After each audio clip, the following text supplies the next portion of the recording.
amores, tudo bem com vocês? Na nossa aula de história de hoje, a gente vai continuar falando a respeito do capítulo, sobre o ir e vir das pessoas em diferentes épocas.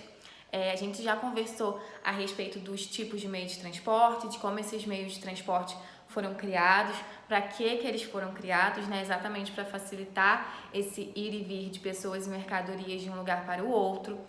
Falamos também sobre algumas consequências desses meios de transporte, como a velocidade, a facilidade de se achegar em qualquer lugar do mundo, e também consequências ruins como poluição, estresse e tudo mais. E hoje a gente vai falar sobre uma consequência específica do meio de transporte, que foi o surgimento do trânsito, Principalmente nos meios de transporte terrestres, foi necessário que se criasse esse conjunto de regras, que se estabelecesse essas regras a respeito dos meios de transporte terrestres para garantir a segurança, tanto dos motoristas quanto das pessoas que vão estar andando a pé naquele lugar, que são os pedestres. A parte terrestre que foi destinada para esses meios de transporte, que são as ruas, as rodovias e etc., é relativamente pequeno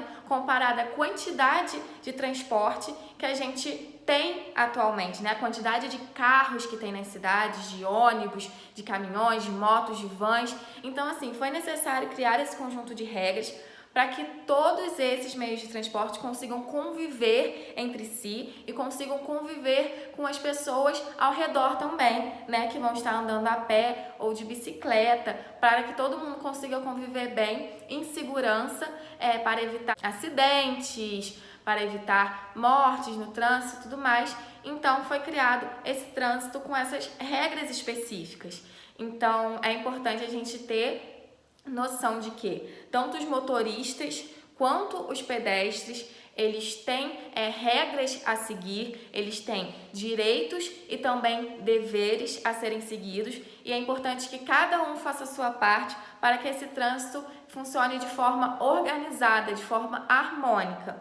E algumas das regras desse trânsito, por exemplo, para o caso dos motoristas, são os sinais de trânsito, Aquelas plaquinhas que a gente vê no canto ali do meio-fio da rua, das estradas, que indica qual velocidade aquele motorista tem que andar para se manter em segurança, para evitar acidentes, se naquele lugar ele pode ou se ele não pode ultrapassar outros carros, se ele tem que reduzir a velocidade, se mais à frente tem algum tipo de desvio, um quebra-mola, se mais à frente tem alguma escola que ele precise passar mais devagar para evitar um atropelamento, e também tem para os motoristas os semáforos, que são aqueles sinais que trazem 3 cores, geralmente, a vermelha, a amarela e verde, que a gente sabe que a vermelha significa que é para o motorista parar, a amarela significa que é atenção, que é inclusive para o motorista reduzir aquela velocidade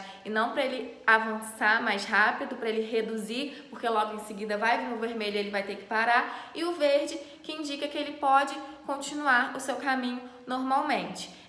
Também existem regras a respeito de cinto de segurança, de não usar o telefone enquanto se está dirigindo, e várias outras regras que foram criadas para garantir que aquele motorista daquele carro, ônibus, van, moto, etc., mantenha a sua própria segurança, a segurança de quem vai estar dentro daquele veículo com ele e a segurança das outras pessoas também que vão estar ao redor dele naquele trânsito. Mas os pedestres, que são as pessoas que vão estar andando a pé naquele trânsito, elas também têm os seus próprios direitos e deveres, Como, por exemplo, o pedestre, ele é sempre preferência no trânsito. Um motorista, ele precisa parar para aquele pedestre poder passar, aquele pedestre poder atravessar, só que tem um lugar específico para isso acontecer, que são as faixas de pedestre. Então não adianta você pensar, ah, eu sou pedestre, sou preferência, então eu vou sair me enfiando no meio dos carros, vou sair atravessando em qualquer lugar, que o carro vai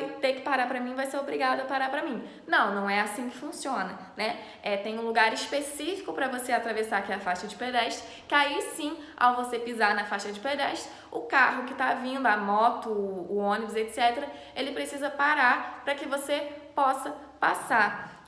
Então, cada um vai ter os seus próprios direitos e os seus próprios deveres dentro desse trânsito para garantir a acessibilidade urbana, né?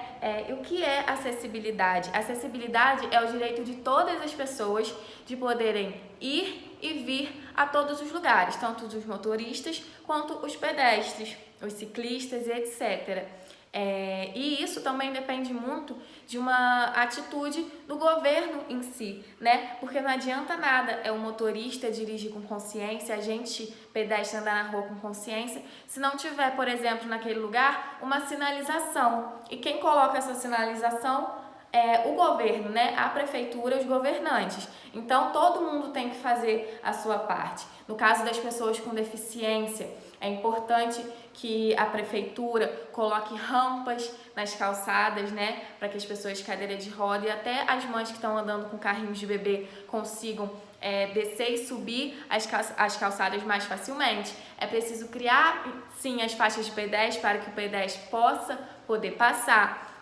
Colocar sinalização através dos semáforos e das placas de trânsito. No caso das pessoas com deficiência de visão, né, que são o caso dos cegos, colocar o piso tátil, que é um tipo de piso que tem várias bolinhas, provavelmente vocês já viram, um piso com várias bolinhas assim que vão seguindo um caminho que é exatamente para aquela pessoa com dificuldade de enxergar conseguir ir seguindo, né, com a letra dele, conseguir ir tocando aquelas bolinhas e ir seguindo aquele caminho para saber aonde que tem um buraco, aonde que ele pode atravessar, aonde que tem a entrada de uma loja. Só que, principalmente essa parte do piso tátil, a gente não consegue ver muito, né, na nossa cidade, no nosso país. Em geral, geralmente são em poucas calçadas que tem isso, na maioria das vezes na frente de bancos, só que no restante da cidade não tem. Então não adianta nada naquele lugar específico a pessoa cega, né, o indivíduo cego, conseguir andar normalmente, só que nas outras partes ele correu o risco de se machucar, de tropeçar num buraco, de atravessar num lugar inadequado, porque não tem aquela sinalização específica para aquela pessoa com a deficiência. Então, o trânsito, ele é basicamente isso, é um conjunto de regras em que todo mundo tem que fazer a sua parte para que as pessoas consigam conviver, né? Os carros, as pessoas, o governo, consiga todo mundo conviver em segurança e garantir o melhor para todo mundo. Então, todo mundo tem que fazer a sua parte. Os pedestres e os motoristas respeitando, né, as regras que eles têm que seguir, sendo obedientes a essas regras.